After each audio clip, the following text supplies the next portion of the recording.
Hi friends, అందరికీ good morning. ఈ రోజు వీడియో లక్ష్మణ్ పాలెం అండి. 2 రోజుల నుంచి చూస్తున్నాం, ముగ్గుతుంది కదా అనుకున్నాం, కానీ పచ్చిగానే ఉన్నది. సరే పచ్చిగా ఉంది కదా, ఇంకా ముగ్గాలేమో అని కొయ్యలేదు. కానీ ఈరోజు మార్నింగ్ 5:30 లేచినప్పటికైతే చిరకలు తిని పడిపోయిందని కింద చాలా బాగా ముగ్గిపోయింది. మెత్తగా లోనంతా మెత్తగా అయిపోయింది. చూసారు కదా, ఇంకొంచెం చిలకలు అయితే తినేసినాయి. చిలకలు కొట్టిన దగ్గరికి అంతా కట్ చేసేస్తాము. కట్ చేసేసి ఉన్నాం. మిగిలిన పొడినైతే ఇలాగ చాకుతో అయితే కోస్తున్నాము. ఇంకొంచెం చూసారు కదా ఫ్రెండ్స్, ఇదిగోండి పుల్లగా తీయగా ఉంది. ఆరోగ్యానికి చాలా మంచిదంటండి. క్యాన్సర్కి అయితే చాలా చాలా మంచిదంట ఈ ఫ్రూట్ అయితే. చూసారు కదా, ఇంకోండి స్వీట్గా పుల్లగా చాలా బాగుంది. ఫస్ట్ టైం కనుక ఎవరైనా చూస్తున్నట్లయితే ఈ వీడియో స్కిప్ చేయకుండా చూడండి ఫ్రెండ్స్. ఇంకండి ఇలా మార్నింగ్ కోసేసి తిన్న తర్వాత అయితే పనులన్నీ చేసేసుకున్నాము. పనులు అంటే ఏముందండి, వండుకోవడం, తినడం, కడుక్కోవడమే కదా. అయితే వంట అయితే చేసేస్తాను. టిఫిన్ ఈరోజు పిల్లలకి అయితే ఇడ్లీ వేసేస్తానండి. ఇడ్లీ వేసిన తర్వాత వండి సామాన్లన్నీ కడిగేసుకున్నాక టిఫిన్ చేసిన సామాన్లన్నీ కడిగేసిన తర్వాత అన్నం అయితే కట్టెల పొయ్యి మీద వండాను. ఈరోజు కూర కూడా కట్టెల పొయ్యి మీద వండానండి. కూర వచ్చేసి బంగాళదుంప అయితే వండాను.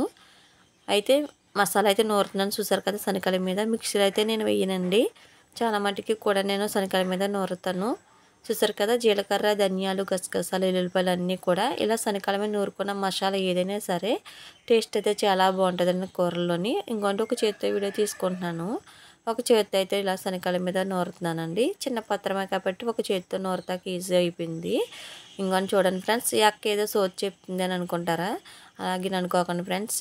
ఇంటి దగ్గర పల్లెటూర్లు అంటే ఇలాగే ఉంటాయి కాబట్టి పనులన్నీ, అందుకని మీకు ఈ విధంగానే చూపిస్తున్నాను వీడియో చూడండి. ఇంకోండి ఇలా శనగల మీద నూరేసుకున్నాకండి మసాలా అయితే కూరకైతే రెడీ చేసేసుకున్నాను. బంగాళదుంప ఎగురు చాలా బాగుంటుందండి. చూసారు కదా, చికెన్ కూరలా ఉంటుంది. కట్టెల పొయ్యి మీద వండుకున్న బంగాళదుంప కూర. ముందు ఫ్రై అంటించేసినాకండి కళాయి పెట్టేశానండి. ఆయిల్ వేడి అయిపోయినాకండి ఉల్లిపాయలు, బంగాళదుంపలు అయితే వేసేస్తాను.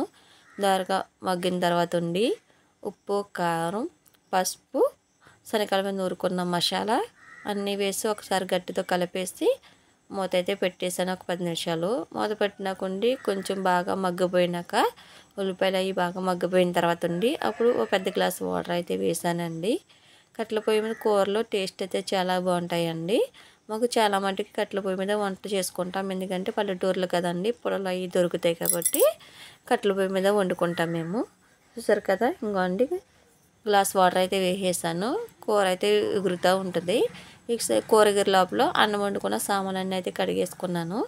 వంట అంతా అయిపోయిన తర్వాత ఉండి అయితే మిషన్ అయితే తీసానండి. ఈరోజు బ్లౌజ్ అయితే కుట్టాను. అది వేరొక వీడియో అయితే అప్లోడ్ చేస్తాను. ఈ వీడియోలో కలుపుదాం అనుకున్నాను, మర్చిపోయాను. ఇంకా మరి షార్ట్ వీడియోలో అప్లోడ్ చేస్తానండి.